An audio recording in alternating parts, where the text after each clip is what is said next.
दोस्तों, India speaks daily के अंतर्राष्ट्रीय न्यूज बुलेटिन में आपका बहुत बहुत स्वागत है। मैं हूं आपके साथ रति अग्निहोत्री। इस बुलेटिन में हम आपको लगातार जोड़ते रहेंगे देश और दुनिया से जुड़ी तमाम खबरों के साथ और आपको बताते रहेंगे कि विश्व के बदलते हुए भू राजनीतिक समीकरणों के बीच ये खबरें कितनी महत्वपूर्ण है। हमारा खास फोकस ऐसी खबरों पर भी रहेगा जो कि विश्व में भारत के बढ़ते वर्चस्व को दर्शाती है। रशिया के विदेश मंत्री सर्गेई लावरोव इस समय भारत दौरे पर है। इस दौरान उन्होंने अपने प्रतिनिधिमंडल के साथ भारत के विदेश मंत्री एस जयशंकर के साथ भी मुलाकात की, वार्ता की। और इस वार्ता के दौरान लावरोव ने स्पष्ट तौर पर कहा कि रशिया और चीन का जो आपसी संबंध है वो भारत के विरुद्ध नहीं है, उसके खिलाफ नहीं है। सर्गेई लावरोव ने कहा कि भारत और रशिया के रिश्ते तो दशकों पुराने हैं और इन्हें रशिया के किसी अन्य देश के साथ किस प्रकार के संबंध है उसके पैमाने पर तोलना सही नहीं होगा। उन्होंने यह भी स्पष्ट किया कि रशिया चीन के साथ मिलकर किसी भी प्रकार की कोई मिलिट्री अलायंस या किसी भी प्रकार का कोई सैन्य गठजोड़ बनाने का विचार नहीं कर रहा है, क्योंकि काफी समय से इस बात को लेकर कयास लगाए जा रहे हैं कि रशिया और चीन मिलकर आपस में किसी प्रकार की मिलिट्री अलायंस का भी निर्माण करने का विचार कर रहे हैं।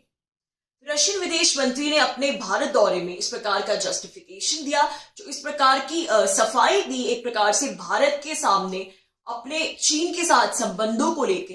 ये वाकई में रशिया और भारत दोनों देशों के द्विपक्षीय संबंधों के लिहाज से एक बेहद महत्वपूर्ण बात है और बहुत अच्छी बात है, सकारात्मक बात है कि उन्होंने इस प्रकार की सफाई दी कि रशिया चीन के साथ मिलकर कोई भारत विरोधी फ्रंट तैयार नहीं कर रहा है या फिर चीन के साथ मिलकर भारत के विरुद्ध षड्यंत्र नहीं कर रहा है। उसके चीन के साथ संबंध बिल्कुल अलग स्तर पर है और उनका भारत से कोई मतलब नहीं है।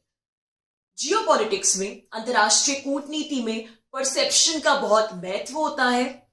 रशियन विदेश मंत्री अगर चाहते तो इस मुद्दे पर बिना कुछ बोले साफ साफ बच सकते थे, बिना कुछ टीका टिप्पणी किए इस मुद्दे पर चुप रह सकते थे। अभी इतना संवेदनशील मुद्दा है तो जाहिर सी बात है कि कोई भारत सरकार या भारत के विदेश मंत्री, भारत का विदेश मंत्रालय रशियन विदेश मंत्री पर दबाव तो डालेगा नहीं कि वो चीन के साथ अपने द्विपक्षीय संबंधों को लेकर कोई टीका टिप्पणी करे औपचारिक तौर पर। लेकिन रशियन विदेश मंत्री ने इस प्रकार की सार्वजनिक तौर पर टिप्पणी की, इस प्रकार की सफाई दी और ये इस बात का द्योतक है कि रशिया भारत के साथ अपने संबंधों को बेहद गंभीरता से लेता है। हाँ, चीन के साथ उसके द्विपक्षीय संबंध कुछ ज्यादा ही मजबूत जरूर हो रहे हैं, इस बात को नकारा नहीं जा सकता और ये सब अमेरिका की पृष्ठभूमि में हो रहा है या फिर सीधे तौर पर कहे तो जो अमेरिका की नई सरकार है, जो बाइडेन सरकार है, उसकी पृष्ठभूमि में हो रहा है, क्योंकि बाइडेन सरकार का रवैया चीन और रशिया दोनों के प्रति ही बहुत आक्रामक है और उसने चीन और रशिया दोनों को एक साथ रख दिया, एक साथ क्लब कर दिया है। और यहां तक अमेरिका ने इस प्रकार के बयान भी दिए सार्वजनिक तौर पर कि चीन और रशिया दोनों ही अंतर्राष्ट्रीय वैश्विक ऑर्डर, इंटरनेशनल वर्ल्ड ऑर्डर के लिए बड़ा खतरा है। मानवाधिकार हनन के मामलों में रशिया और चीन दोनों पर ही हाल ही में वेस्टर्न पावर्स द्वारा, पश्चिमी देशों द्वारा, अमेरिका द्वारा, यूरोपीय संघ द्वारा प्रतिबंध लगाए गए और इन दोनों ही देशों को, चीन और रशिया को, मानवाधिकार हनन के मामलों में कटघरे में खड़ा कर दिया गया है। तो इस सब की पृष्ठभूमि में अब रशिया और चीन नजदीक आ गए हैं। इनके द्विपक्षीय संबंधों ने एक नया मोड़ ले लिया है। रशिया के विदेश मंत्री सर्गेई लावरोव अभी पिछले महीने के अंत में ही चीन गए थे और वहां पे उन्होंने चीन के विदेश मंत्री से मुलाकात की, तमाम मंत्रियों से मुलाकात की। तो रशिया और चीन के विदेश मंत्री की ये जो चीन में मुलाकात हुई, जो वार्ता हुई उनके बीच, ये काफी सुर्खियों में रही, क्योंकि ये एक ऐसा समय था जब, जैसा कि हमने कहा कि यूरोपीय संघ ने, अमेरिका ने रशिया और चीन दोनों पर मानवाधिकार हनन के मामलों में प्रतिबंध लगा दिए थे। तो दोनों ने मिलकर एक ऐसे समय में अपनी बढ़ती मित्रता का और भी ज्यादा प्रदर्शन किया और दोनों ने मिलकर इन प्रतिबंधों के खिलाफ बोला और कहा कि सीधे सीधे कहा कि अमेरिका हो या वो पश्चिमी देश हो, उनके आंतरिक मामलों में दखलंदाजी कर रहे हैं, इसलिए हमें मिलकर इन देशों का मुकाबला करना होगा, इनको सबक सिखाना होगा। और एक और बात बहुत महत्वपूर्ण है कि ये जो रशियन और चीनी विदेश मंत्री की जो मीटिंग हुई थी चीन में, उसके कुछ दिन पहले ही क्वाड देशों की यानी ऑस्ट्रेलिया, भारत, जापान और अमेरिका के प्रमुखों के बीच पहली शिखर वार्ता संपन्न हुई थी। और इस वर्चुअल क्वाड शिखर वार्ता के कुछ दिन बाद ही रशियन विदेश मंत्री चीन गए और वहां जाकर उन्होंने रशिया और चीन की दोस्ती के कसीदे करे। तो कहीं ना कहीं क्वाड की इक्वेशन भी इस सब में आती है, क्योंकि क्वाड फ्रेमवर्क में जो अमेरिका का महत्व है, जो अमेरिका का वर्चस्व है, उसे रशिया पसंद नहीं करता, ना ही चीन पसंद करता। जाहिर सी बात है, क्वाड ग्रुपिंग एक तरह से चीन के विरुद्ध ही है, तो चीन क्यों उसे पसंद करेगा। तो पिछले वर्ष दिसंबर में भी रशियन विदेश मंत्री ने बयान दिया था भारत के संदर्भ में कि भारत जो है उसका पश्चिमी देश अमेरिका एक प्यादे के रूप में इस्तेमाल कर रहे हैं। जहां तक क्वाड फ्रेमवर्क और इंडो पैसिफिक फ्रेमवर्क की बात है, तो चीन को सबक सिखाने के लिए चीन के विरुद्ध भारत का एक प्यादे के रूप में इस्तेमाल किया जा रहा है। ये बयान रशियन विदेश मंत्री ने पिछले दिसंबर में दिया था। लेकिन अब लग रहा है कि रशियन विदेश मंत्री भी अपनी पोजीशन में, ये जो मीटिंग हुई थी अब की बार भारत में, ये जो उनका दौरा है अपनी पोजीशन में, वो भी थोड़ा नीचे आ गया। उन्होंने भी कहीं ना कहीं टोन डाउन कर लिया और भारत की स्थिति को वो भी समझ रहे हैं कि भारत के आंतरिक मामलों में इतनी दखलंदाजी वो नहीं दे सकते।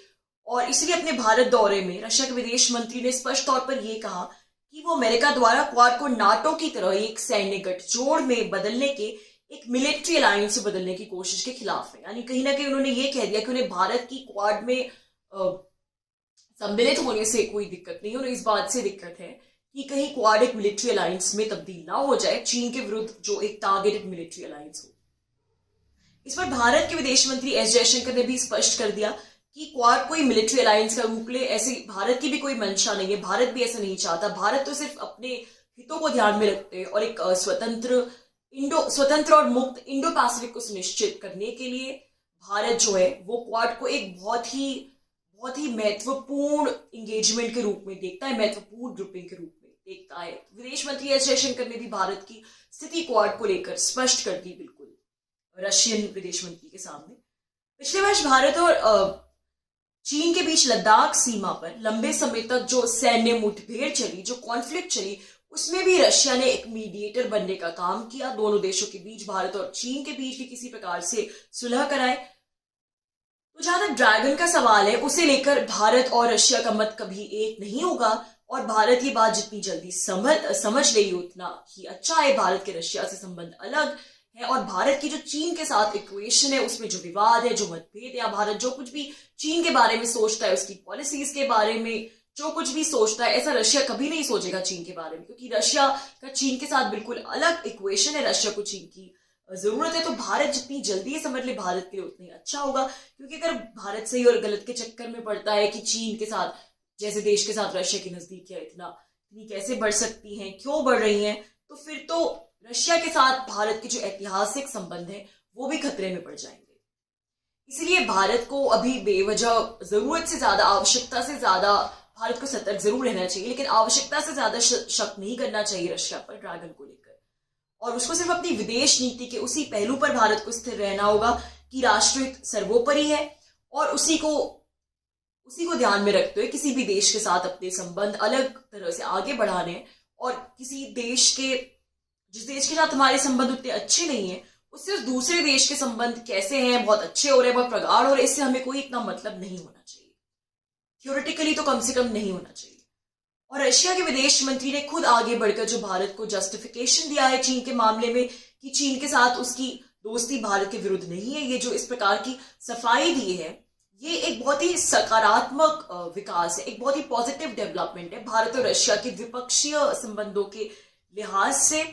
और साथ ही तमाम मुद्दों को लेकर भारत को समर्थन देने का आश्वासन किया है। रशिया के विदेश मंत्री ये भी कहा है कि रशिया भारत के आंतरिक मुद्दों में दखलंदाजी नहीं करेगा। तो कुल मिलाकर ये जो रशियन विदेश मंत्री का जो भारत दौरा है, उनकी जो विजिट है, ये एक सकारात्मक संदेश लेके आई है भारत और रशिया के द्विपक्षीय संबंधों के लिहाज से। दोस्तों, आज के लिए बस इतना ही। बहुत जल्द आपसे फिर मुलाकात होगी कुछ नई खबरों के साथ। तब तक के लिए अनुमति दीजिए। नमस्कार।